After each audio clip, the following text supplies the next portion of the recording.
les médias de gauche disent à quel point qu'ils ont peur de Trump pour ce qui est du droit, bon, parce que finalement, il aurait perdu des droits, parce que finalement, Trump, comme on le sait, il a décidé que chaque État va décider par eux-mêmes c'est quoi qui va se passer avec le droit à l'avortement, si ça va être oui ou si ça va être non. Et depuis ce temps-là, eh bien, il y a des États, c'est pas tous les États, il y a des États qui ont décidé d'y mettre fin, de mettre ça illégal.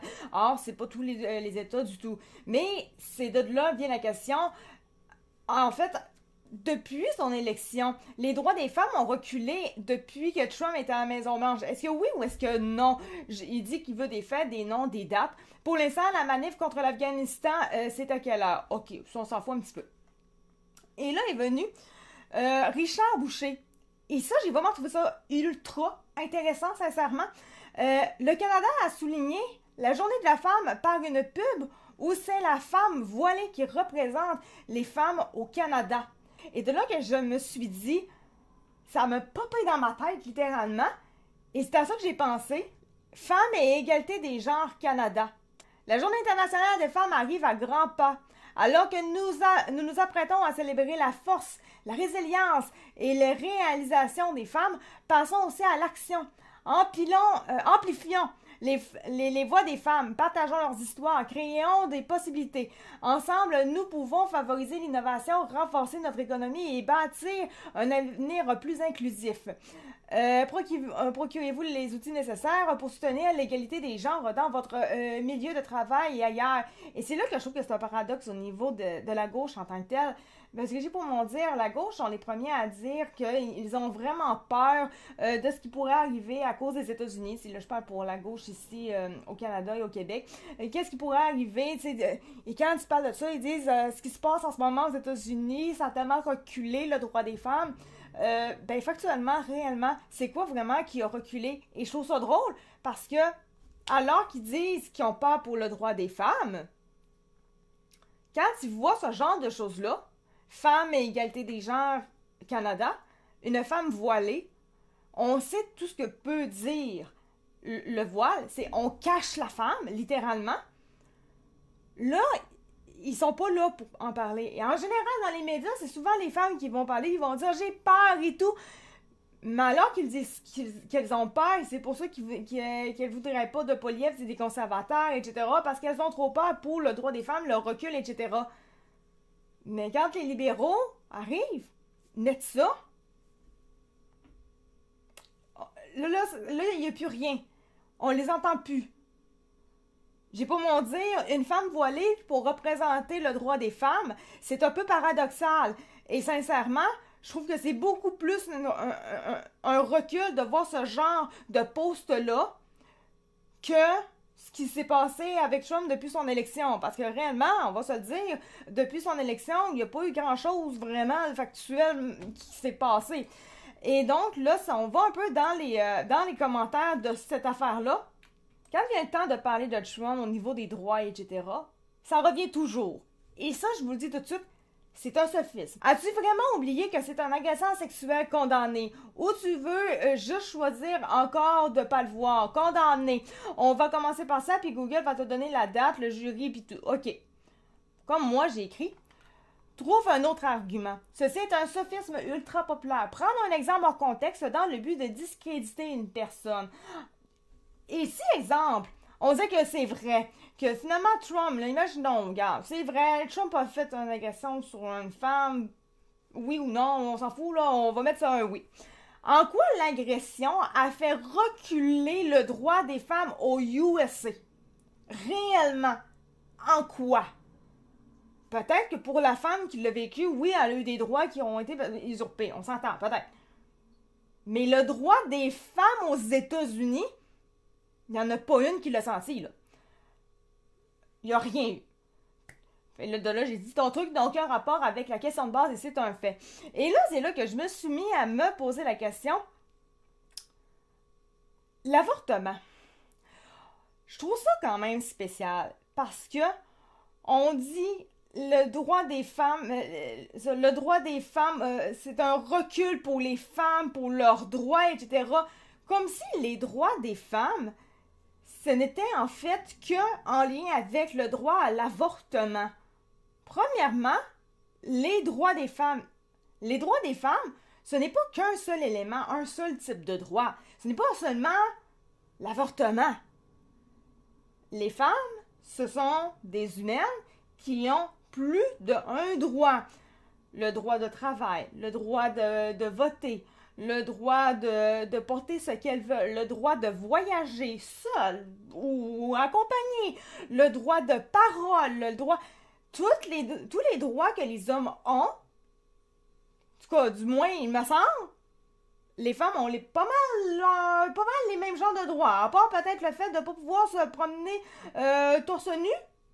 Et encore, c'est très discutable parce qu'un homme qui va être dehors comme ça, torse nu, à moins d'être chez eux et avoir l'air d'un colon, normalement, il n'a pas le droit. C'est pas légal. Là, c'est classé exhibitionniste, mais ce n'est pas légal. Donc, une femme qui va être poitrine nue, c'est pas plus légal non plus. Or, si on la voit dans sa cour, on va juste dire que vraiment weird, c'est ça. Puis le gars qui va être tout nu dehors, torse nu comme ça, dehors dans sa cour, à tondre sa pelouse, whatever, ben qu'est-ce qu'on va dire? Chris, que ça fait colon. Littéralement, ça fait colon. Et de là que là, je me suis dit, la grande question, est-ce que le droit d'avortement est désiré pour des raisons de santé? Donc, qu'est-ce qu'en réalité, on milite pour avoir le droit à l'avortement? Parce que finalement, ben si c'est illégal, niveau santé, ça peut être mauvais pour la femme. Donc, moi, normalement, ce qu'elle peut vivre, tu sais, exemple, je sais pas moi, elle se fait violer, whatever, qu'est-ce qui se passe, ça va être mieux si au moins c'est légal parce que, ça sera pas ça va être dans une place sécurisée, etc., etc. Donc, une question de pour la santé. Ou encore, tout simplement, même pas une question de viol, ça peut être quand même plus une question de est-ce que la femme, si son corps ne peut pas, elle apprend en pleine grossesse finalement que son corps ne peut pas. Même si en tant que tel, on dirait que les femmes c'est fait pour, là, ok, ouais, je comprends, mais il y a des femmes qui, par exception, ne peuvent pas. Le corps va peut-être enfanter, mais ça va aller selon la vie, là. Tu sais, c'est comme, si tu mets ta grossesse à terme, eh bien, c'est toi qui vas mourir, puis le bébé il va y aller, ou même carrément, ça va être les deux que vous allez mourir pareil. Bon, rendu là, ça peut être une question de santé. Donc, quand vous militez pour le droit d'avortement, est-ce que c'est pour une raison de santé quelconque, ou est-ce que c'est simplement, ou plutôt devrais-je dire, ou est-ce que c'est pour une raison de contrôle? Quand on parle de d'être libre, de liberté, le fait de je peux faire ce que je veux avec mon corps, donc je veux pouvoir, donc l'avortement, je veux que ce soit oui parce que je veux pouvoir faire ce que je veux avec mon corps. Et de là que je me dis, si la raison n'est pas de santé, mais est plutôt une question d'être sûr de pouvoir avoir le contrôle de ce que tu veux faire avec ton propre corps, là, je me dis, ça reste quand même une vie qui est à l'intérieur de toi. La vie n'est pas forcément tout de suite humaine. On ne sait pas. Ça, en philosophie, il n'y a rien qui est établi par rapport à ça. Par contre, il y a quelque chose qui vit à l'intérieur à ce moment-là. Et rendu là, on peut aller un peu plus loin en disant, c'est correct de vouloir avoir une certaine liberté, donc la liberté de l'avortement, la liberté de son propre corps, je suis OK, mais un moment donné, tu peux venir à avoir l'aspect de responsabilisation. Donc, oui, c'est ton corps à toi. On est OK que c'est ton corps à toi. Or, même si c'est ton corps à toi, il reste quand même que tu peux te responsabiliser en tant que personne et te protéger lors des relations sexuelles afin de ne pas brimer une future vie en réalité. Et c'est là qu'on va aller un petit peu plus loin, creuser les choses. Et là, j'ai posé la question à ChatGPT, mais je me suis pas arrêtée à ChatGPT. Ensuite, une fois qu'on va avoir la réponse de ChatGPT, on va aller vers le droit à l'avortement littéralement un document parce que je veux vraiment qu'on réponde à la question, est-ce que vraiment on veut l'avortement, ce droit-là, pour une question de santé pour la femme, ou est-ce qu'on veut pour finalement se dire qu'on est libre? La sensation de liberté tout simplement. C'est ça que je veux qu'on voit ensemble.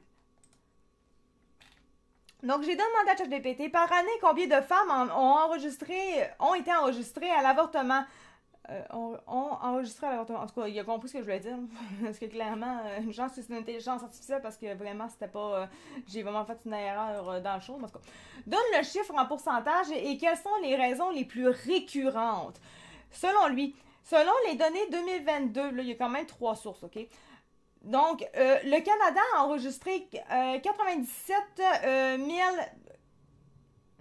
Selon les données de 2022, le Canada a enregistré 97 211 interruptions volontaires de grossesse chez les femmes âgées de 15 à 44 ans, ce qui correspond à un taux annuel de 12,3 avortements pour 1000 femmes dans cette tranche d'âge. Bon, sur 1000 femmes, c'est pas si pire, on s'entend, ça aurait été en pourcent, ça aurait été beaucoup plus intense, mais c'est quand même pas si pire. Au Canada. Au Québec, le nombre d'avortements a diminué ces dernières années. En 2020, 17 280 ont été réalisés, marquant une baisse de 12% par rapport à l'année précédente. C'est quand même beaucoup. Les raisons les plus fréquentes poussant les femmes à envisager mettre fin à une grossesse sont variées et personnelles, évidemment, on s'entend. Parmi les motifs couramment cités figurent, en premier, raison biographique et moment de la grossesse. En gros, la grossesse survient à un moment jugé inopportun dans la vie de la femme. Donc, de là, je me dis, OK, ben là, un moyen de contraception, ça aurait été correct. On s'entend.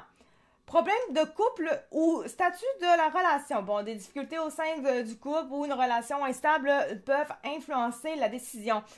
Maintenant, encore là, on peut dire, ben, si t'es pas certain de ton affaire, ben, crime, tu peux te protéger.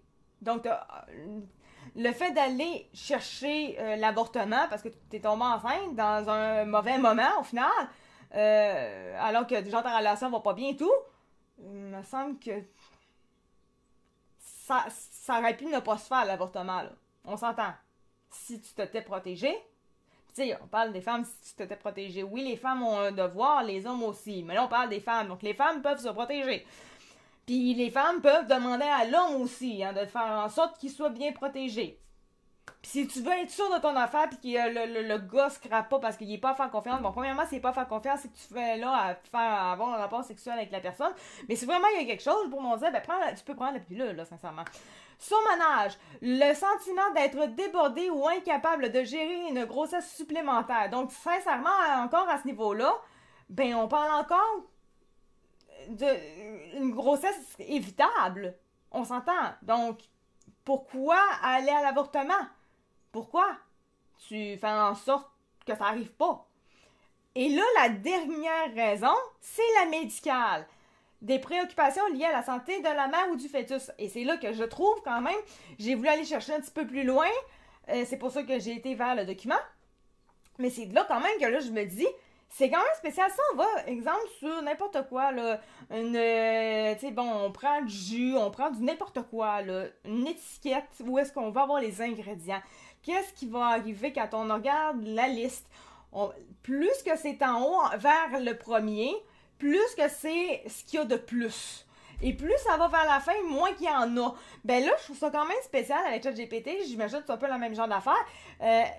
Toutes les raisons qu'on a, en fait, c'est toutes des affaires que finalement, clairement, ils n'ont pas fait attention.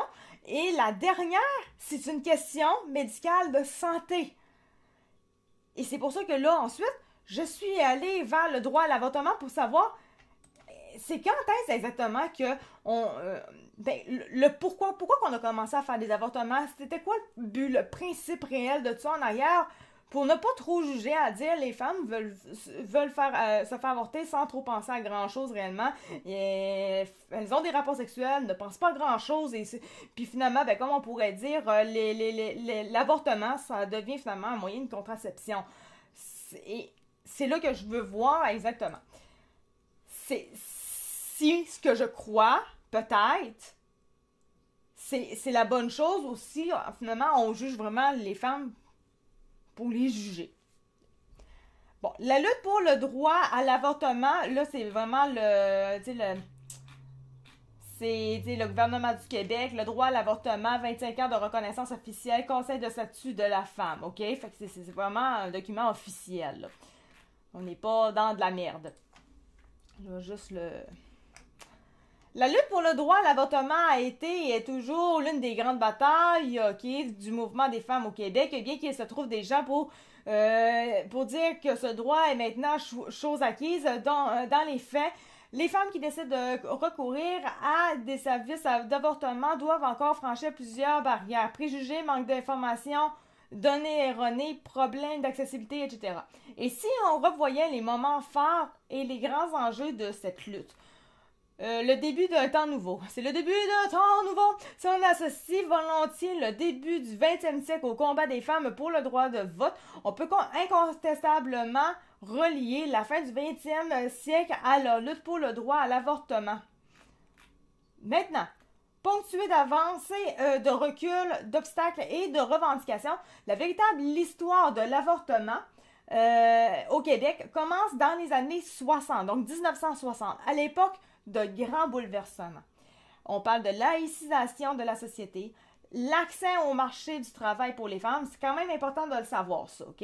Aspiration générale à une plus grande égalité et à plus de liberté. Donc, si on parle quand même en ce moment du droit à l'avortement, et le droit à l'avortement, le vouloir de tout ça, est venu dans les années 1960 où est-ce que finalement les femmes aspiraient au marché du travail et aspiraient à plus de liberté et d'égalité. Donc là, ici, en ce moment, on n'est pas dans la santé. On est vraiment dans une question juste d'être libre. Libre de ce que tu veux faire. Si vous comprenez pas ce que je veux dire, là, c'est libre de ce que on s'en fout des répercussions. Je fais ce que je veux, je suis une femme, puis j'ai les droits, je fais ce que je veux, je m'en fous. C'est un peu ça que je veux dire. Nous sommes en pleine révolution tranquille et la lutte pour le droit à l'avortement se cristallise alors autour de la question de la décriminalisation. Avant 1969, tout avortement est passible d'emprisonnement à vie. L'avortement n'étant plus un crime, les femmes continueront à lutter. Donc, elles luttent pour qu'il soit pratiqué dans des conditions sécuritaires. Aucun problème avec ça. Pour sa gratuité. OK. Déjà là, je vois pas la patente de santé. On lutte pour l'avortement parce qu'on veut qu'elle soit gratuite. OK. Pour son accessibilité pour toutes. Oui, OK. OK. Mais, là, je me dis, pourquoi vouloir pour l'avoir gratuitement surtout? Pourquoi? C'est ma question.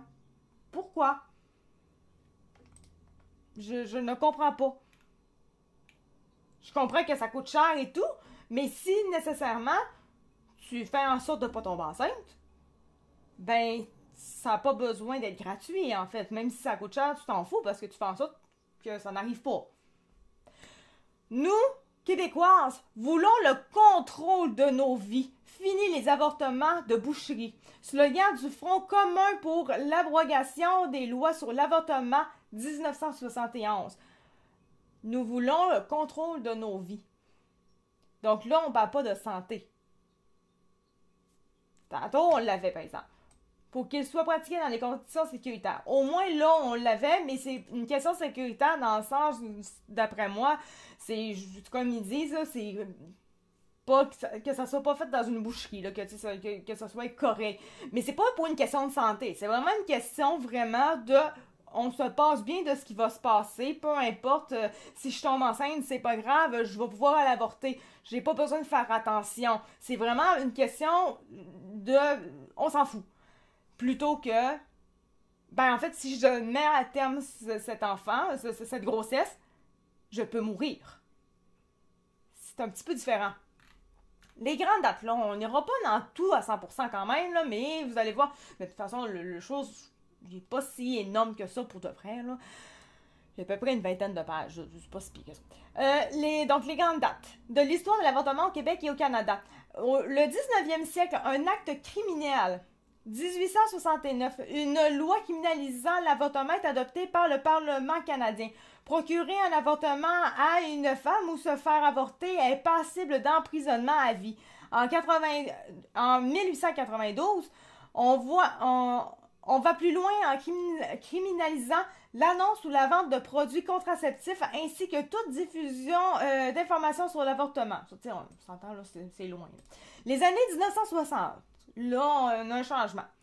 Tu sais, à cette époque-là, je la comprends que s'il arrivait quelque chose, whatever, tu pouvais jamais te protéger, là. T'sais, on se comprend, là. Tu pouvais juste pas te protéger. Fait que c'était un peu chiant.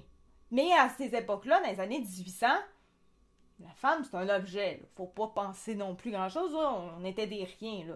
On était quelque chose pour vrai, mais on était pris comme des riens. Fait que c'est compréhensible un peu. Les années 1960, on se rend jusque-là quand même. Décriminalisé pour stopper les avortements clandestins. En 60, le gouvernement fédéral autorise la mise en marché de la première pilule contraceptive. Donc, déjà là, on a la pilule contraceptive. Mais c'est la première, il y en a comme juste une.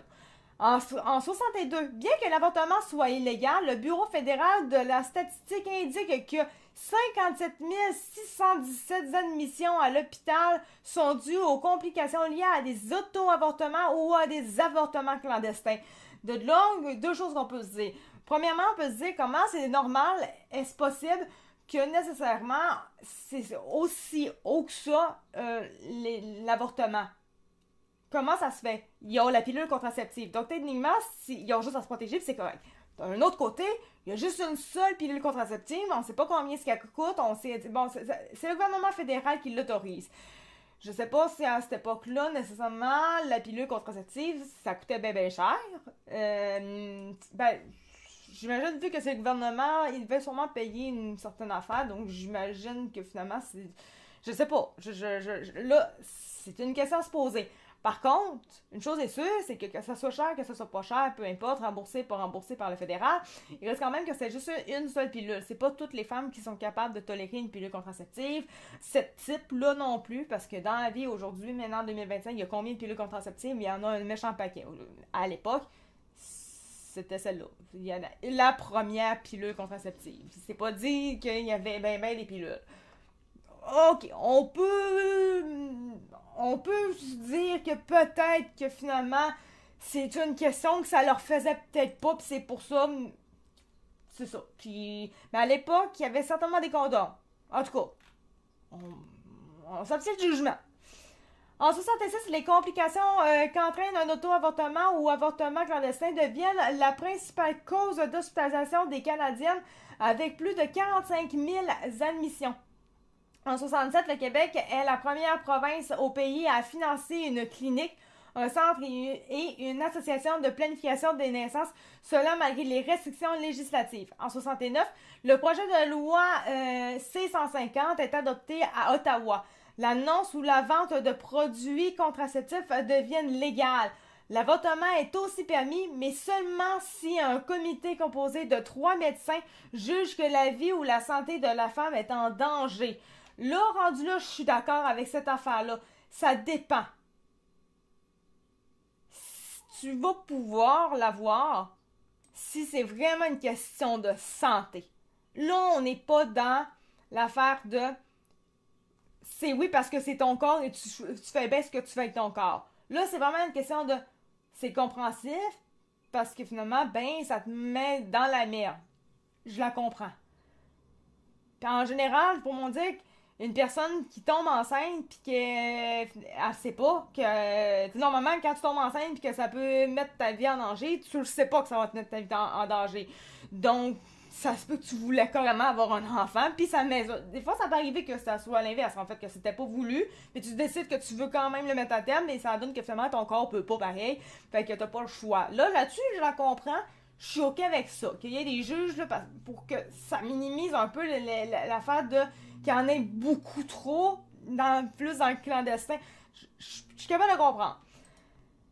Les années 70. Le mouvement des femmes et la saga judiciaire de Morgan Talley. Aucune espèce d'idée c'était quoi. Ok, oui, le docteur Morgan Talley ouvre une clinique d'avortement à Montréal malgré le fait que cette pratique contrevienne aux dispositions du Code criminel. En 70, des centaines de femmes manifestent sur la colline du Parlement à Ottawa pour le droit à l'avortement. Elles sont nombreuses à faire de même à Montréal lors de la première manifestation québécoise en faveur du libre choix. Donc là, on parle vraiment encore... C'est vraiment du libre choix. C'est parce que c'est vraiment une question de pouvoir faire ce qu'on veut. C'est pas pour une question de santé. C'est pour question de choix. Dans la vie, je suis libre choix. J'ai pas de problème avec ça. Or, quand il est rendu on parle de responsabilité parce qu'il y a une vie qui peut être à l'intérieur de toi. Il y a une vie. Donc, rendu là, s'il y a une vie, est-ce que le choix devrait t'appartenir à 100 000 $, même si c'est ton corps, on le comprend. Mais, si tu es en toute connaissance de cause, que tu ne voulais pas de grossesse à la base, mais que tu n'as pas fait ce qu'il fallait, tu n'as pas fait attention, et tu as quand même fait ton rapport sexuel non protégé, là, j'ai un problème avec ça parce que tu es au courant que tu veux pas de grossesse. Et tu es au courant que si ça t'arrive, tu vas aller te faire avorter. Parce que tu as le droit. J'ai plus de misère avec ça. Je dis pas que je suis contre. C'est pas ça. Je ne dis pas que parce que je suis pas contre. Je suis pas contre. Mais la question se pose quand même. Est-ce que c'est correct d'utiliser l'avortement de cette façon-là? C'est plus ça mon affaire. Parce que c'est ça, depuis le début, on pourrait dire, elle est contre, elle est contre. Non. Avant, j'étais 100 000 $ pour, parce que dans ma tête, je me disais, les femmes, quand elles s'en vont se faire avorter, c'est difficile psychologiquement. Souvent, c'est parce qu'elles se font, que ce soit violées, whatever. Puis donc, elles tombent malencontreusement enceintes et donc, il faut bien les aider. Mais en faisant des recherches, vous avez bien vu avec le GPT, etc., puis tout ce qu'on voit aussi dans ce document-là, c'est toujours juste une question de libre choix, de liberté, pour que la femme soit libre. Ce n'est jamais une question de santé de la femme. Jamais. Santé de la femme, ben c'est ça, j'allais dire santé du fœtus, mais en tant que tel, le fœtus, si tu le détruis, on oublie. Bref. Donc c'est vraiment pas... c'est vraiment d'être clair, je ne veux pas dire que je suis contre, mais ma façon de penser avec avant, elle a seulement changé. Je ne suis pas contre, je ne suis pas pour, je suis plus du genre à faire. Est-ce qu'on fait la bonne chose quand on avorte? Est-ce que l'avortement, c'est utilisé comme une méthode de contraception? Si c'est le cas, il faudrait revoir ce droit-là quand même à faire. Il y a des balises à mettre peut-être, là. Il y a des limites, là, quand même. Surtout aujourd'hui, en 2025, on s'en parle, là, les moyens de contraception, là, il y en a, en veux-tu, en v'là. C'est plus comme en 1900, on s'entend. 1976. Arrêt des poursuites au Québec contre le docteur Morgan Teller et contre les médecins qui pratiquent des avortements hors des seuls hôpitaux accrédités. L'avortement peut dorénavant se pratiquer en clinique. Morgan Teller, c'est indissociable de lutte pour le droit à l'avortement. Jumelé aux actions du mouvement féministe, le combat judiciaire du docteur Morgan Talley, je l'aime ça à dire, a joué un rôle de premier plan dans la libération de l'avortement au Québec et au Canada. Déterminé à permettre aux femmes voulant interrompre une grossesse non désirée d'avoir accès à des avortements pratiqués dans des conditions sécuritaires. Tiens, encore là, on dit, déterminé à permettre aux femmes voulant interrompre une grossesse non désirée. C'est juste qu'elle était non désirée. C'est pas une question qu'elle le voulait, mais finalement, ça met en péril sa vie si elle le met à terme. C'est vraiment une question de j'ai pas fait attention, c'était une erreur, puis là, j'ai tombé enceinte, fait que là, je veux me faire avorter. Là, on parle vraiment d'utiliser le droit à l'avortement comme moyen de contraception. Et donc, la vie qui est à l'intérieur de toi, ben, au final, je serais pas prête à dire que c'est un autre parce que c'est pas fini, mais je suis comme en point d'interrogation de qu'est-ce qu'on peut dire. C'est pas un meurtre, mais en même temps, ben, c'est quoi? Parce que c'est une vie. Est-ce que son cœur est vraiment, tu sais... Aujourd'hui, je sais pas, à partir les bébés, ils peuvent, quand ils sont nés prématurément, c'est rendu, ça devient à quel âge? Qu'est-ce que je pourrais, j'aimerais ça savoir, en fait, c'est ça, mettons, exemple, on met, il y a une femme que, elle met prématurément, elle, elle accouche prématurément, mais genre vraiment de bonne heure. Puis là, on va mettre l'enfant, ben le bébé, le fœtus, dans un incubateur. Mais la limite, la science est rendue où à ce niveau-là? Est-ce que c'est après 3 mois de grossesse? 4 mois? 2 mois de grossesse? C'est dans ce sens-là que je pose la question. J'ai posé la question. Une femme qui accouche prématurément, qui accouche prématurément, on mettra le fœtus. J'ai exactement dit ce que je viens de vous dire. Là. À quel stade devient-il impossible de faire vivre un fœtus dans un incubateur? En général, la viabilité d'un fœtus, c'est-à-dire la capacité à survivre en dehors de l'utérus avec des soins médicaux intensifs, commence autour dans le fond, on va mettre grosso modo 5 mois et demi. Mais même à cela, les risques de complications graves et de décès restent très élevés. À 22 semaines, la survie est extrêmement rare, autour de 5 à 10%. À 23 semaines, le taux de survie monte de 10 à 40%. À 24 semaines, le taux de survie peut atteindre 50 à 70%, mais les chances de complications graves diminuent un peu. À 25 semaines, on parle d'une survie qui dépasse souvent 80-90% avec des soins adaptés. En dessous de 22 semaines de grossesse, donc avant 5 mois, les chances de survie sont quasiment nulles, car les organes vitaux comme les poumons ne sont pas suffisamment développés, même avec un incubateur et des soins intensifs. Donc voilà. Là. Donc, déterminé à permettre aux femmes voulant interrompre une grossesse non désirée, je ne sais même pas pourquoi est-ce que je suis allée jusque-là, sincèrement, je vais vous dire. Je me rappelle même plus. À interrompre une grossesse non désirée, d'avoir accès à des avortements pratiqués dans des conditions sécuritaires. Donc là, on se rappelle, là, dans le fond, voulant interrompre une grossesse non désirée, c'est juste une question de non désiré et non pas de santé. Le docteur Morgan Taylor offre ce service dans sa clinique de Montréal dès la fin des années 60.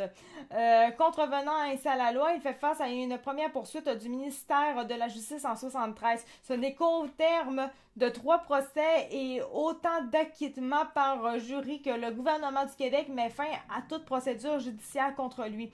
Dans les années 80, le docteur Morgan Taylor continue son combat pour le libre choix des femmes en ouvrant de nouvelles cliniques d'avortement dans d'autres provinces canadiennes.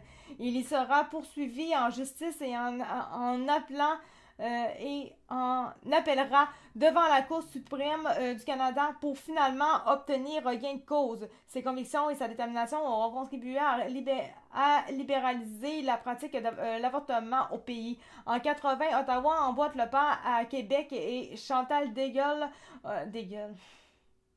Chantal Vomi obtient gain de cause. Santé Canada décrète que l'avortement, c'est une procédure qui est de type médical. Donc, effectivement, si une personne, ça je suis quand même d'accord en soi, si une personne se fait avorter, ben on s'entend, c'est médical. Là. C'est comme un soin qu'on apporte. Là. C'est un besoin, c'est une chirurgie ou whatever, on s'entend, c'est un soin. Peu importe. Médical essentiel dont le financement doit être assuré par les programmes provinciaux d'assurance maladie. Ça, j'ai pas de problème avec ça. J'ai aucun problème avec ça. Aucun. Mon problème, je le dis toujours et je le maintiens, c'est est-ce qu'il faudrait juste revoir les balises au niveau de l'avortement c'est-à-dire, est-ce que c'est une question de santé ou c'est une question que les femmes ne font juste pas attention parce qu'ils savent qu'ils ont recours à l'avortement de façon gratuite et facile. Donc, ça fait un bon moyen de contraception. Peu importe ce qui se passe, on s'en fout, je vais me faire avorter puis je vais pas continuer de même. C'est ça mon affaire. Parce que réellement, si ce n'est pas ça, si les femmes veulent vraiment le droit à l'avortement pour des questions de santé en général, j'ai aucun problème avec ça. Libre choix, là. Total, c'est compréhensible. Ça peut arriver des problèmes aussi. Je le comprends. Je suis d'accord. Mais jusqu'à un certain point, que maintenant, c'est comme juste, vraiment, Genre, quand c'est rendu ça fait la 5e fois, tu viens pour te faire avorter. C'est comme ça tenterait pas, Mané, d'utiliser un condom ou une patch, whatever. De trouver une façon que ça arrive pas, parce que là, c'est une vie tout le temps que tu t'enlèves, là. C'est quand même une vie, là. Tu sais, c'est là que là, je suis comme, il y a des balises, ça dépend, là, tu sais. Mais là, en soi, l'intervention, c'est compréhensible. Le clandestinement, je suis contre ça. Ben, contre, parce qu'il faut pas que ça existe. Et il faut que ce soit fait de façon encadrée et tout. C'est vraiment la question sur l'avortement. Est-ce que c'est toujours fait de façon correcte pour de vrai? Le choix. Je pense que vous comprenez ce que je veux dire réellement. Question de santé ou une question de je m'en foutisme un peu.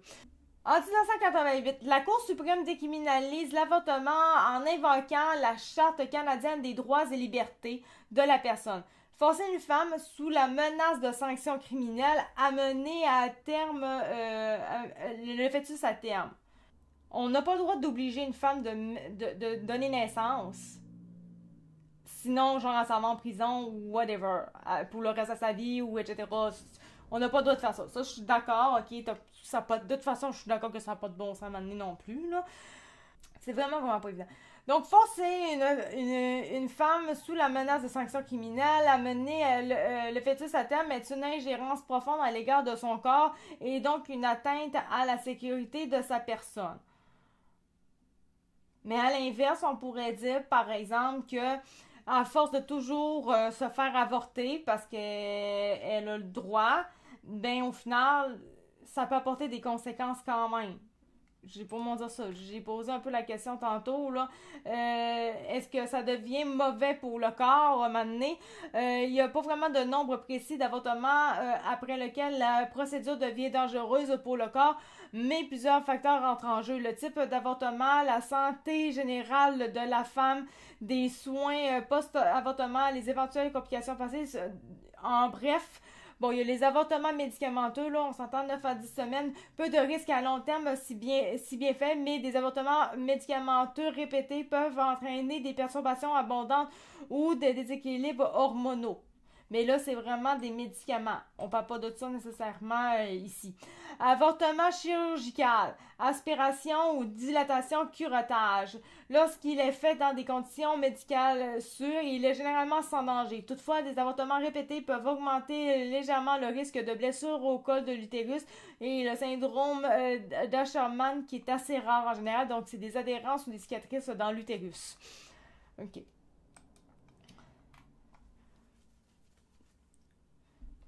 C'est correct. S'il n'y a pas de risque, je suis OK avec ça. Or, même s'il n'y a pas de risque, est-ce qu'on peut quand même faire en sorte que la responsabilité soit quand même là? C'est comme quand ça fait 25 fois, même si tu pourrais le faire 150 fois, ben c'est comme ça te tente-tu de devenir responsable? Juste un moment donné, là. Est-ce que c'est une vie quand même? Est-ce que tu peux, à un moment donné, être responsable de tes actes? Tu ne veux pas avoir un enfant, t'en veux pas. Tu peux-tu, s'il vous plaît, mettre un condom, prendre une pelule, mettre une patch, whatever. Fais donc attention.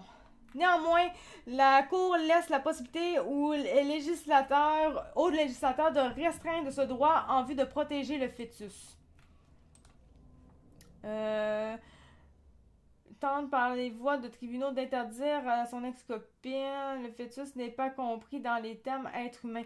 Ok, ça c'est un autre débat. En 89, Jean-Guy Tremblay tente... C'est-tu dans mon coin, ça, Tremblay?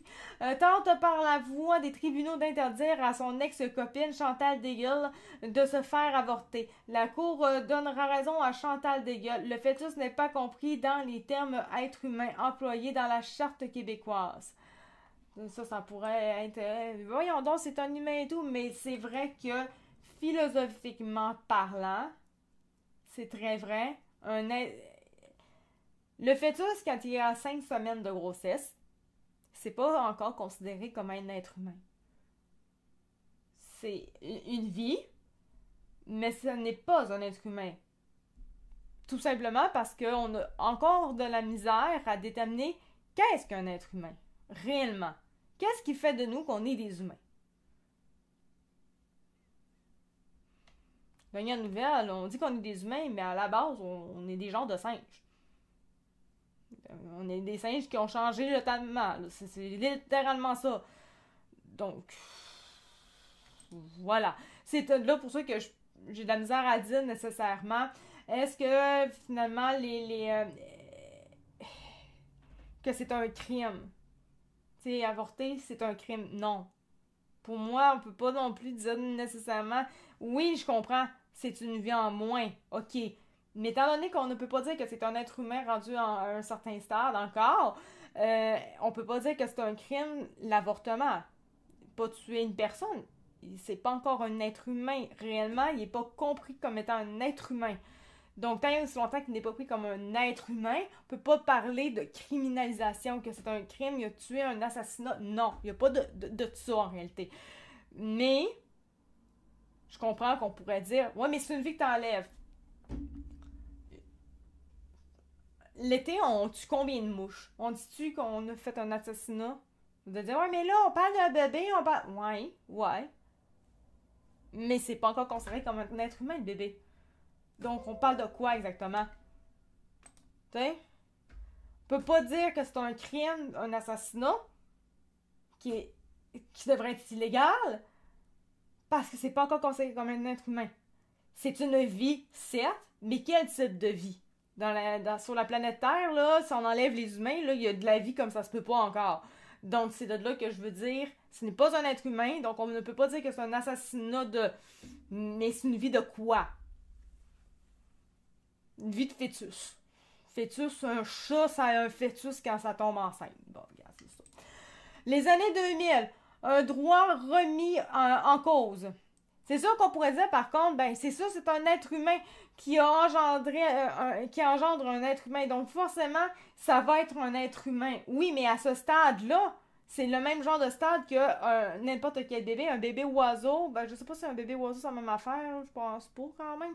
Mais on va prendre vraiment comme nous, on vient, là. On est des singes, là. Les singes, en soi, les bébés singes, le sont-tu un bébé singe? Personne ne s'en va en prison. En tout cas, pas chez nous au Canada. Personne ne s'en va en prison. Mais nous, à la base, on est des genres de singes. Donc, on peut dire que même si nous, on est des êtres humains, on est à la base des singes. Donc, finalement, est-ce que tuer un bébé nous, c'est nécessairement tuer un humain? À ce moment-là, quand il est rendu à 5 semaines, exemple, c'est très discutable.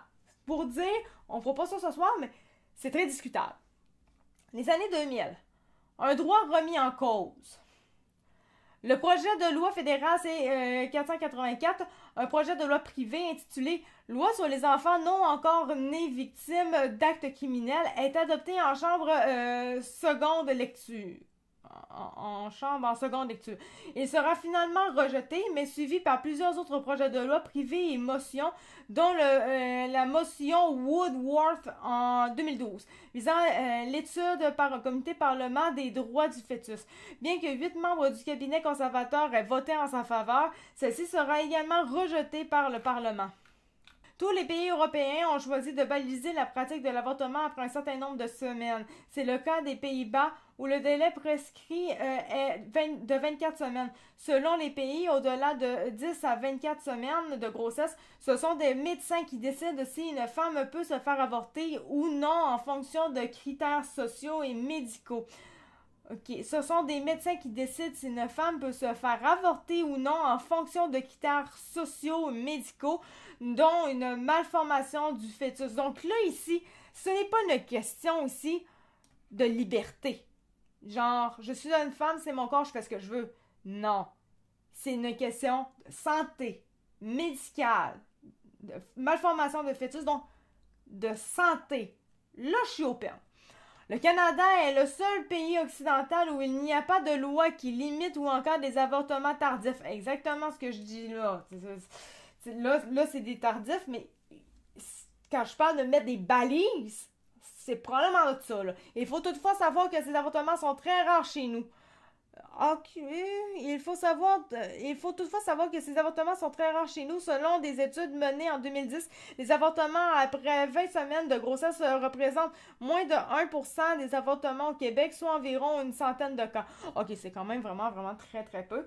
Je sais pas, j'avais vu un peu plus haut là-dessus, là, dans les dernières années.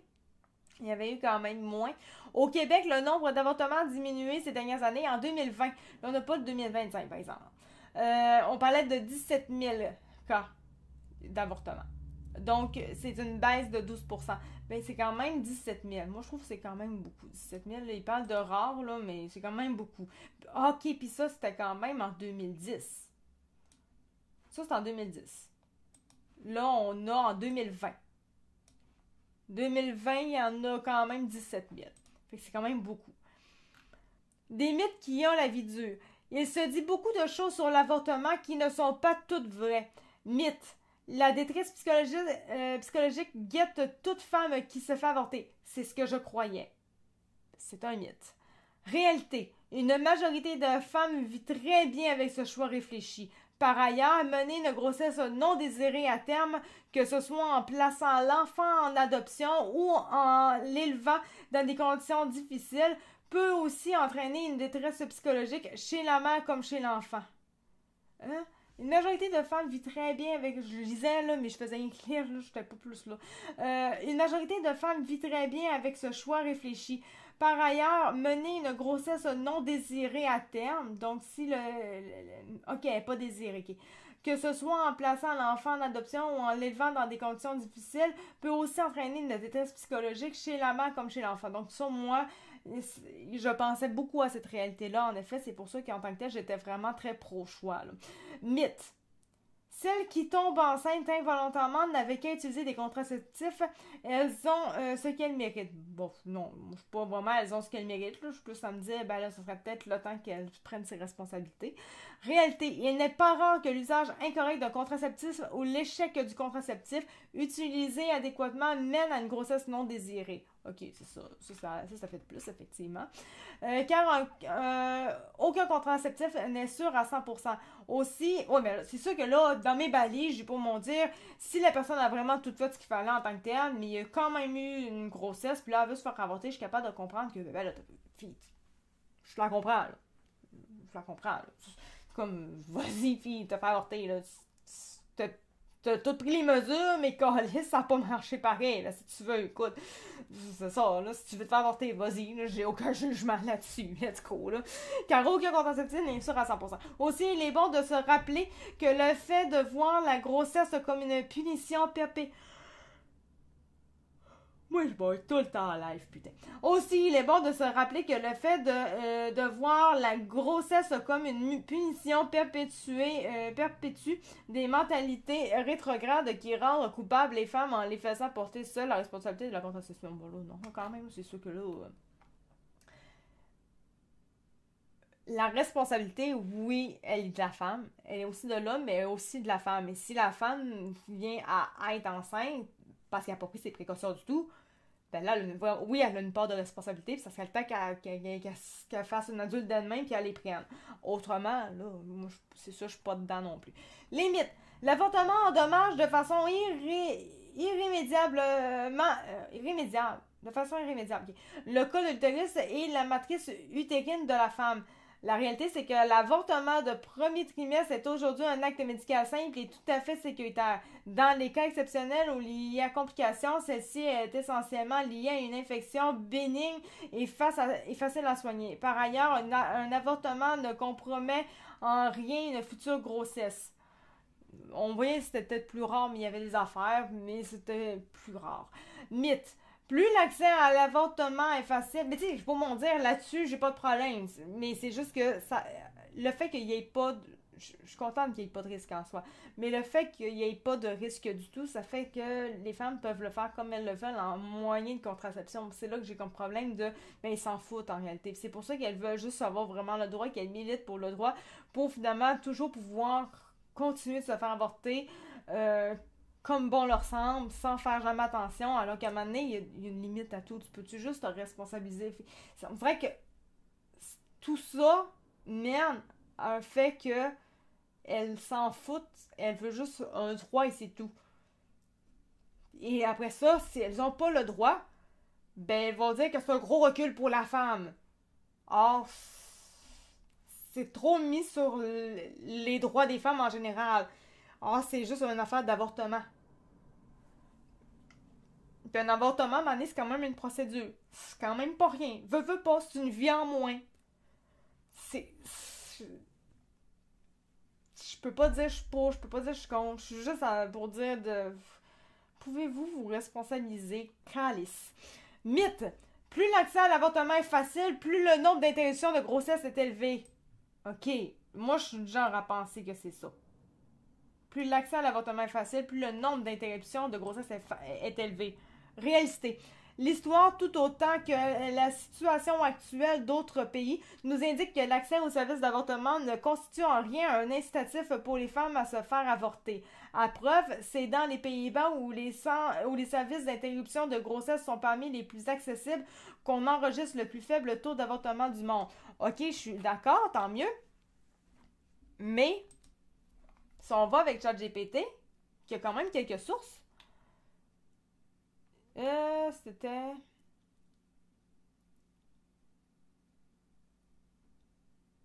T'sais, on parle de 80... Au Canada, en 2022, on parle de 92 000 femmes qui se sont faites avorter. Après ça, c'est un taux annuel de 12,3% pour 1000 femmes. C'est pas beaucoup, on se comprend. Mais je trouve que pour toutes les affaires qu'on a pour les éviter, c'est quand même énorme. Et ici, c'est tout en lien avec les affaires de liberté. Raison biographique et moment de la grossesse. Donc, ça dépend. La grossesse survient à un moment jugé inopportun dans la vie de la femme. Problème de couple ou statut de la relation. Surmenage. Je me dis, ok, je suis d'accord. C'est peut-être pas une question que nécessairement... ça va pas inciter les femmes à avorter. C'est pas une incitation. Je suis ok. Là où est-ce que je me dis... C'est pas une incitation. Ce que je me dis, c'est que par contre, le fait que c'est un droit de pouvoir avorter comme tu veux, ben tu t'en fous un peu plus de faire attention. Et c'est là que je trouve que c'est un petit peu... Faut baliser ça un peu. Parce que ça devrait pas être on s'en fout. Ça reste quand même une vie, veut pas, en arrière de ça. À l'île du Prince-Édouard, il n'existe aucun service d'avortement. C'est d'ailleurs la seule province canadienne à ne fournir ce service. À ne pas fournir ce service. Dans la province voisine, le Nouveau-Brunswick, les politiques en matière d'avortement demeurent... Ok, bon, ça c'est beau. Mythe, le droit à l'avortement a engendré le déclin de la population. Ouf, non, ça non. En réalité, une femme ne devrait jamais se sentir contrainte d'avoir un enfant simplement pour faire obstacle au déclin de la population. De plus, en 2006 et 2007, le nombre d'avortements au Québec n'a pas diminué de façon marquée, alors qu'on a assisté à... Ben là, c'est sûr que là, c'est en 2006-2007, là, actuellement, on aurait vraiment besoin, en fait, de ça, mais je pense que c'est plus parce que la population, soit ne fait juste plus d'enfants en général, ça ne tente pas, whatever, je sais pas. Mais là, les chiffres, c'est trop. C'est trop du vieux. 2006-2007, c'est trop vieux. Là, on peut pas se fier à ça. Mythe. Après un avortement, le risque de développer un cancer du sein est accru, what the fuck. Réalité, les risques de cancer du sein associés à l'avortement sont nuls. Recherche scientifique rigoureuse à l'appui. Cette fausse donnée est véhiculée par les groupes anti-choix afin de décourager les femmes dans le service. Moi, c'est ça. Dans le choix difficile d'avorter. Je vais jamais penser ça de ma vie, en tout cas. Pourquoi, ben... Non, j'ai jamais pensé à ça, mais j'étais comme, parce que... Non, mais moi, j'ai jamais été anti-choix. Ok, non, c'est correct. Bon, j'ai toujours été choix, pro-choix, pas de problème. Mais aujourd'hui, je suis incertaine choix. Pourquoi des femmes en viennent-elles à se faire avorter? L'avortement demeure pour les femmes un moyen de contrôle sur leurs conditions de vie. C'est pas de santé. Finalement, on peut couper ça. On va couper le live, finalement. La vidéo. On la coupe. L'avortement, c'est pas... c'est une question pour contrôler sa vie. Bye! Et non pas une question de santé. Voici diverses réalités qui peuvent mener une femme à choisir d'interrompre une grossesse. Les femmes sont fertiles pendant près de 40 ans en moyenne.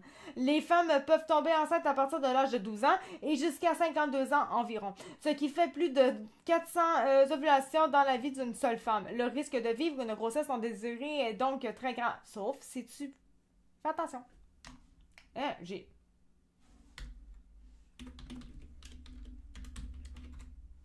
On est de retour, gang. Le moyen de contraception sûr à 100% n'a pas encore été inventé. Ok, mais moi j'ai pour mon dire, même si ça n'a pas été inventé. Non, mais quelqu'un qui prend sa contraception, moi j'ai pas de problème. C'est quelqu'un qui prend soit pas bien sa contraception, c'est comme trouve un moyen d'être correct dans une contraception. Et au moins, si tu as une contraception, tu as une contraception. Pour mon dit, c'est déjà un début, là, au moins, tu essaies de te responsabiliser, là, au moins. Aucune méthode contraceptive actuellement sur le marché ne peut garantir une efficacité absolue. De plus, la plupart des femmes et des hommes n'ont pas un accès gratuit aux contraceptifs. Et bon nombre de personnes n'ont pas les moyens financiers de s'en procurer. Ouais. Mais, il y a des organismes pour aider, sont capables de fournir des condoms. Les condoms, oui. Aux dernières nouvelles, oui. Donc, ce n'est pas réellement une raison. Je crois. Plusieurs femmes vivent dans la pauvreté, sont étudiantes ou vivent ça. Ça, je suis désolée, mais là, de ce que je vois, ce n'est vraiment pas un document si nouveau que ça. Donc, moi, je me rappelle à l'école où est-ce que j'étais. Si tu voulais un condom, il était gratuit. Vos tâches chez l'infirmière sont gratuites. Même dans les cours sexuels, quand il y en avait par l'infirmière, on avait des condoms gratuits. Tout le monde en avait. Un condom par personne. Puis il y avait même des infirmières qui disaient, si vous en avez besoin de plus qu'un, prenez-en plus qu'un, c'est tout, soit grave. C'est important. Fait que, non. Je suis désolée. Non. La pauvreté non plus. Non. Surtout rendu aujourd'hui. Encore moins en 2025. En 2025, si t'es capable de t'acheter un assis cellulaire, avoir Internet et tout, ça coûte 1000$. Excuse-moi. La pauvreté n'est vraiment pas... non, c'est plus une raison aujourd'hui. Ça n'en est plus une. Les étudiants, non. Puis où vivent ça? Ben là, c'est sûr, si tu... Ben si tu vis seul, ça veut... C'est pas parce que tu vis seul que t'es pas sexuellement active, donc ça marche pas. Désolée, non. Pas pour moi. La majorité des femmes qui décident d'interrompre une grossesse se trouvent dans l'une de ces situations. Ben, c'est des mauvaises raisons. Et elles ne souhaitent pas vivre plus pauvrement, ni... Ben, protège-toi. Ni dans l'isolement, pas plus qu'elles ne veulent renoncer à des études qui leur offrent la possibilité de trouver un emploi mieux rémunéré. Ben, justement. Soit baise pas. Si tu veux baiser, ben, ça peut amener à des conséquences. Choisis fille. That's it. Oui, je dis fille. Mais c'est bien la fille là, qui décide d'avoir un pénis en dedans, vos dernières nouvelles, là. Normalement, c'est pas juste le gars, là. Dans le présent contexte socio-économique, il n'est pas facile de faire le choix d'avoir plusieurs enfants. Dans le contexte socio-économique, il n'est pas facile de faire le choix d'avoir plusieurs enfants.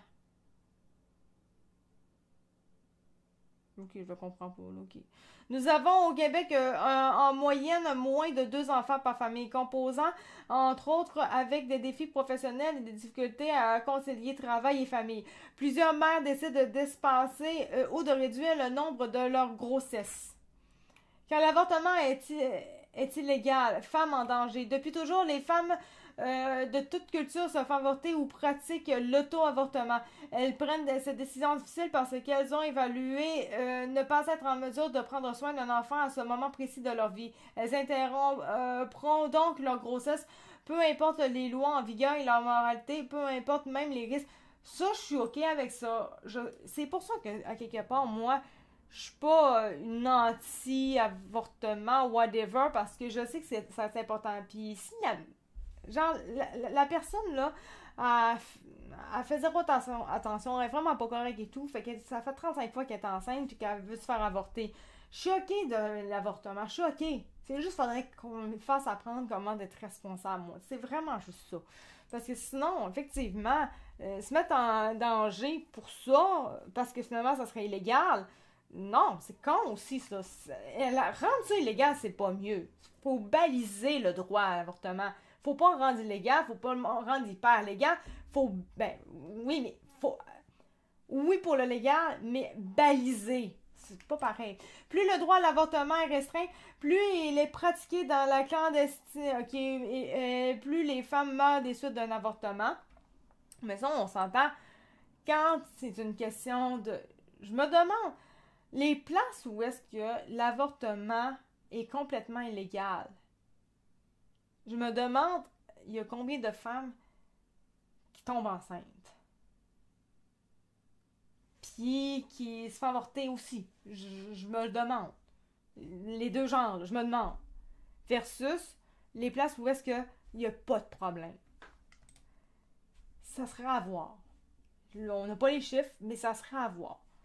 Les choses pourraient peut-être changer, puis si vraiment il y a une différence marquante entre les deux, c'est là qu'on pourrait dire que, en fait, oui, les femmes, quand c'est super libre, elles sont moins portées à faire attention que quand c'est vraiment illégal, l'avortement. Quand c'est super illégal, ils peuvent pas, fait qu'ils font ça, pis c'est vraiment parce qu'ils ont fait une connerie totale. Quand c'est vraiment légal, ils s'en foutent un peu, puis ça devient un moyen de contraception. Les deux, c'est pas bon, là. Interdire l'avortement met assurément la vie et la santé des femmes en danger, mais interdire l'avortement ne dissuadera jamais les femmes d'y avoir recours. Je suis OK à 100% avec les deux. Chaque année dans le monde, plus de 20 millions d'avortements sont pratiqués dans des conditions risquées pour les femmes. C'est ça, c'est pour les gens qui sont vraiment anti-avortement. Moi, je suis pas un anti-avortement non plus. Je suis pas une pro-avortement. Je suis pas rien de ça. Je suis même pas une anti ou une pro-choix. Quelques 5 millions de femmes se retrouvent à l'hôpital à la suite de complications liées à des avortements non sécurisés. Bon, OK. Accessible l'avortement en 2013. Là, par exemple, on est rendu en 2025. Là. État de situation actuelle au Québec, en tout cas en 2013. Mais ça serait bien d'avoir une mise à jour. Hein. Dans les régions du Québec, les femmes n'ont pas toujours accès à des services d'avortement.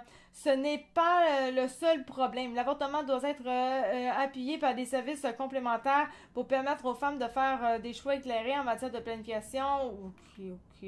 Une lutte à finir. Non, le droit à l'avortement n'est pas chose parfaitement acquise. Les pressions exercées par les groupes anti-choix pour réduire l'accès à des services et le recriminaliser indiquent que nous devons lutter encore. Pour le retour d'une éducation sexuelle, pour la pleine accessibilité et les moyens contraceptifs pour les hommes comme pour les femmes, pour des services d'avortement universels, gratuits et sécuritaires. Mais je pense que la grosse problématique à l'intérieur de ça, en fait, c'est parce qu'il y a beaucoup de personnes qui sont contre ça. C'est parce qu'ils ont compris, en fait, qu'il y en a beaucoup qui sont contre-calistes puis qui vont prendre ça comme un moyen de contraception puis ils n'en ont rien à foutre, en réalité. Si nécessairement c'était vraiment pour une question de santé, et c'est là tout le point de mon émission en ce moment, si c'était une question de santé à 100 000 à l'heure, les femmes feraient beaucoup plus attention, puis il y en aurait pas mal moins d'avortements en soi, là. Ça ne dérangerait pas. Je pense que les gens, ça leur dérangerait pas parce que c'est une question de soin. Mais là, c'est une question de je m'en foutisme. Il y a l'avortement, fait que j'ai pas besoin de faire attention nécessairement. Ou faut que je fasse attention, mais vu qu'il y a l'avortement qui est possible, c'est moins grave si au final il arrive une bad luck. C'est ça, là. Si les femmes pensaient autrement, réellement, puis que ça serait vraiment axé sur la santé et non sur le je m'en foutisme, je crois que la lutte serait pas mal plus terminée que ça. Il y aurait pas... Mais j'ai l'impression qu'il y a vraiment... Eux autres, ils luttent pour le droit, d'avoir le droit. Puis t'as les autres, qu'eux autres luttent parce qu'eux autres, ils disent... c'est parce que vous assassinez. Mais c'est une question de santé. Moi, je suis vraiment... C'est pour une question de santé. J'ai vraiment l'impression que... C'est ça... Eux autres parlent d'une affaire, puis les autres personnes parlent d'une autre affaire, en réalité. La lutte, c'est pour ça, puis eux autres qui sont contre, c'est pour une autre affaire, fait que c'est pour ça que ça ne se rejoint jamais. Mais moi, là-dedans, je suis vraiment pas sur la même idée non plus, parce que j'ai pas mon dire, ils font juste pour le pro-choix. Je peux choisir ce que je veux de mon corps, c'est mon corps. Ouais, Mais tu voudrais pas être responsable aussi. C'est ça. Voilà, fait que finalement, on a passé au travail. Fait que, au final, ce que j'en ai compris de tout ça, c'est que c'est vraiment pour une question d'avoir le droit. C'est... Si on en revient... Là, je l'avais enlevé, là, je l'avais... mon drive, là, je l'avais... Le... avortement.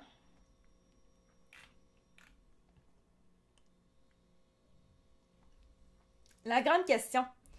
Est-ce que le droit d'avortement est désiré pour des raisons de santé, des raisons hors contrôle, ou est-ce seulement une question de liberté? Ben, dans le document officiel, c'est clairement pour une question de liberté, de contrôle, et non pas de santé. Donc, sur cette question-là, étant donné que les militants militent là-dessus, genre sur les affaires de... Je suis non là-dessus. Ça, je suis non. À un moment donné, tu sais, pendant la crise pandémique, on avait beaucoup de, tu sais, la vaccination. C'est comment ce qu'on disait? Tu es libre, mais ta liberté s'arrête ou la liberté de l'autre commence. Il y avait une affaire comme ça. C'est un peu le même genre de principe là-dedans, je trouve. C'est un peu ça.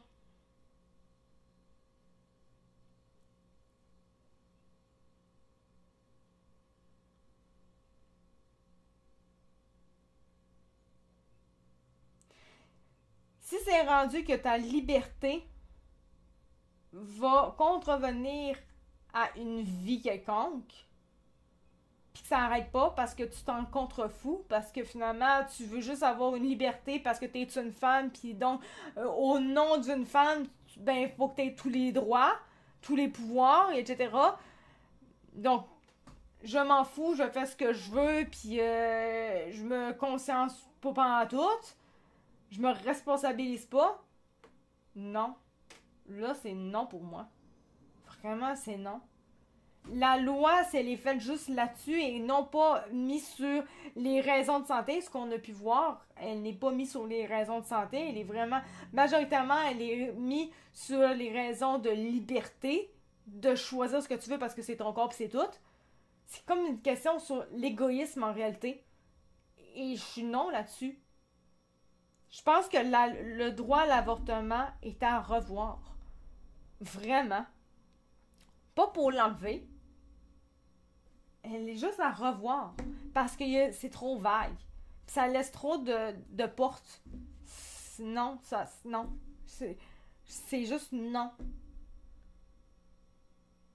Faudrait que la loi soit plus axée sur la santé de la personne et même du fœtus ou des futurs fœtus, peu importe, plutôt que sur le fait de je suis une femme, je devrais avoir le droit, donc donnez-moi le droit pour avoir le droit. Parce que si je perds le droit d'avortement, ben je vais dire que c'est un recul envers la femme. Alors que ça n'a pas rapport. Ça n'a vraiment aucun rapport. C'est pas parce que nécessairement on te dit là tu vas avorter pour la 10e fois, mais finalement tu le fais, mais c'est pas pour une question de santé, c'est juste parce que tu prends jamais ta pilule, whatever. Quand est-ce que tu vas te responsabiliser? Est-ce que c'est correct de laisser ça aussi comme ça? Mais après ça, on pourrait vraiment poser la question. Qu'est-ce que tu ferais, toi? Ce serait quoi comme... C'est un sujet complexe. Mais je dis, vraiment, la loi est vague. Ben, la loi laisse trop de portes ouvertes. Elle n'est pas assez centrée sur la santé, elle est trop centrée sur le contrôle de sa vie, de son corps. Mais on parle d'une vie aussi. C'est important de dire que dans un débat comme ça, il n'y a pas uniquement le corps de la femme. Il y a également une vie qui est à l'intérieur. Tout est basé sur une vie à l'intérieur. Peu importe la nature de cette vie-là, c'est une vie quand même. De là, maintenant, on dit, est-ce qu'on s'en fout de cette vie-là? C'est aussi un débat. Est-ce qu'on s'en fout? Si tu t'en fous de la vie, ok, right. Mais si tu t'en fous pas, pourquoi tu t'en fous pas? Et est-ce qu'il y a des raisons de ne pas mettre un terme à toutes ces vies-là tout le temps? Il y a vraiment des choses à revoir. Réellement. C'est un sujet très complexe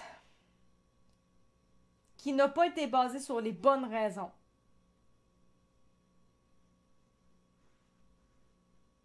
Puis ça peut prendre des proportions assez énormes. Ben, tu sais, quand on dit aussi, on en vient sur le droit des femmes en général, on dit le droit des femmes et tout. Tu sais, les médias en général disent les conservateurs, c'est épeurant et tout, ce qui se passe avec le droit, les droits des femmes, le recul et tout. Mais que tu arrives après ça, puis que tu vois les libéraux mettre pour la Journée internationale de la femme une femme qui est voilée. Donc, qu'on la cache. Mais c'est pas grave, parce que c'est pas le droit de l'avortement. Ben là, on parle des libertés individuelles. Des libertés, le droit de faire ce que tu veux, de t'habiller comme tu veux, le droit de montrer tes cheveux, le droit de vivre, de ne pas te cacher, de ne pas avoir honte d'être une femme. Parce que c'est un peu ça, là, voilà, c'est une honte d'être une femme, en réalité. Ben ça passe, parce que le droit d'avortement est là. Ça marche pas. Non, ça ne fonctionne pas. C'est vraiment... non, je sais pas, sincèrement, je sais même pas comment finir ce vidéo-là, mais je crois que vous avez compris, en fait, l'essence en arrière de ça. C'est que vraiment, le droit à l'avortement est désiré, mais pour des raisons de liberté, beaucoup plus que pour des raisons de santé, ce qui n'a aucun sens parce qu'ici, il est question d'une vie quelconque. Et ici, on pense à la vie en soi, qui est à l'intérieur de la personne, et bien là, on peut poser bien des questions. Est-ce que nécessairement le droit à l'avortement devrait faire on se fout de la vie seulement? Je ne pense pas. Là, c'est un sujet complexe qui demande beaucoup plus à regarder, à se poser des questions. Réellement. Réellement. C'est ça. Voilà. Donc, sur ça, merci beaucoup d'avoir été là, d'avoir regardé cette émission-là. Même si en ce moment, je suis en train de filmer seul, sans live. Mais en tout cas, pas grave. Merci d'être à l'écoute quand même, parce qu'il y en a qui vont écouter ça quand même. Merci d'avoir... Vous avez été bon. Si vous avez été là jusqu'à la fin, là, réellement, là, vous êtes bon. Parce que c'était quand même long. Merci. Ciao et à la prochaine.